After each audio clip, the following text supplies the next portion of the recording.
last problem in this section, word problem here. So we're going to write a quadratic equation based on these this word problem. So let's do.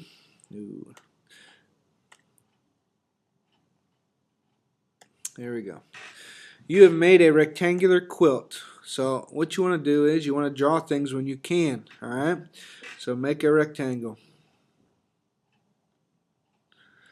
Okay. 5 feet by 4 feet. So this we'll say this is 5. We'll say this is 4. Okay. Right now you can find the area of this right here. That's what you should be thinking about.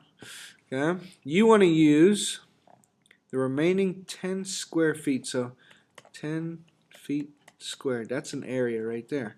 You want to use the remaining 10 square feet of area of fabric to add a decorative border around the uniform width. Let's stop there. What does uniform width mean?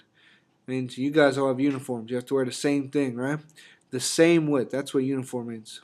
So you want to make a border around this quilt that has uniform width, meaning it'll be this wide. Okay, it doesn't matter. Just draw a border around the quilt that's the same width. Okay, good enough. Alright. Now, do you know how wide it is?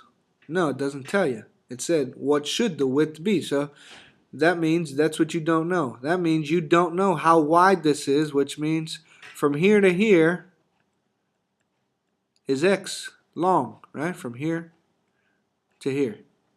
Okay? Now, what about from here to here? That's also x because it's the same width the whole way around here. Also, it's that from here to here. This is also x. From here to here. This is also x wide. Okay? What else?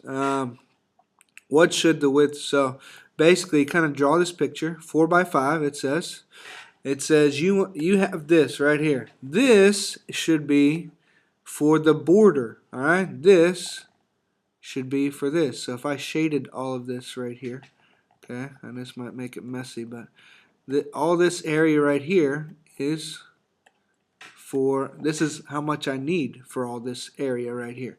So we don't know how wide to make it. So what does that mean? We have to set up an equation. Well, how do we get this area right here? Just this area. Because this is the total, okay, we want it to equal, this area needs to equal 10 square feet, right? This area right here. But how do we get this area? Well, let's talk about in words, okay? This part right here. Well, it's basically the big one, right? The big rectangle minus the little one, right? Here's the little one. So the big one minus the little one will give you this white part, right? This part.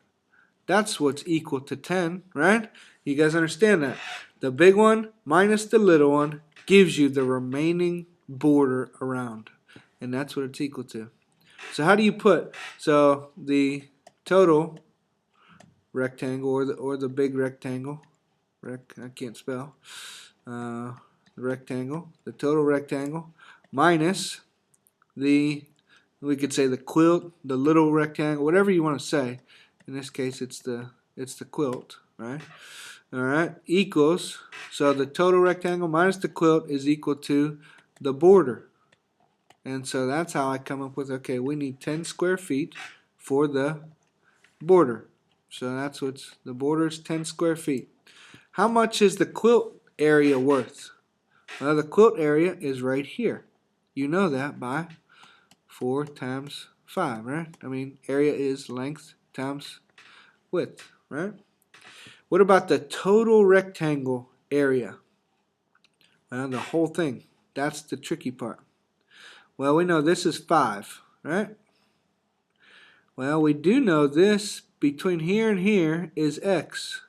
We know between here and here is x. So what is the whole length of this thing? 5 plus x is the whole thing. So the whole thing is 5 plus x, which is 5 plus 2x. That's one side of this whole thing. That's the length, we'll say. We know the length times width equals area. Well, the length of the whole thing right here is 5 plus 2x. What do you think the width of this whole thing is? So from here to here, how much is that? Well, that's 4 plus x plus x, right? X, and 4 make 4 plus 2x equals your total area of the whole thing. So you should have 5 plus 2x, that's the length, times the width, 4 plus 2x. Minus just the quilt is 5 by 4, so this part is just 20. Equals the border, which we have 10 square feet. That's the setup, that's the hard part. Okay, well, this part might be hard too, but FOIL do all the work to make it equal to 0. Alright, let's finish this up. Multiply. This becomes FOIL 20 plus 10x plus 8x plus 4x squared if I FOIL. Don't forget this part. I just did that, so I started over. Minus this part is 20 equals 10. So you got 20 minus 20. Those cancel. They're dumb. This becomes 4x squared plus 18x.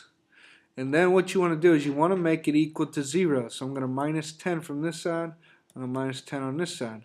So move that 10 over. It becomes minus 10 equals 0. You always want to make the quadratic equal to 0. Okay?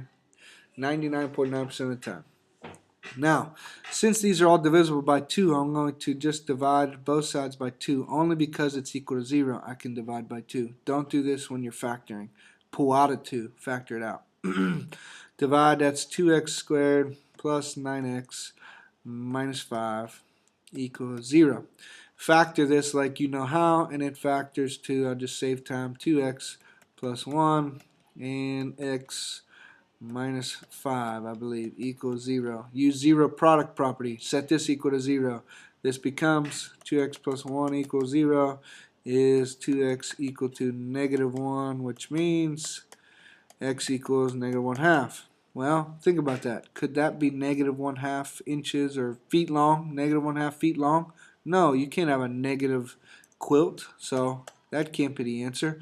Do the other one. X minus 5 equals 0. So answer is easy. X equals 5. But you have to say this is a word problem. 5 feet. So what should the width? That was x. So we found x. X is 5. 5 feet should the width be. Okay? That's how you solve a word problem for this section.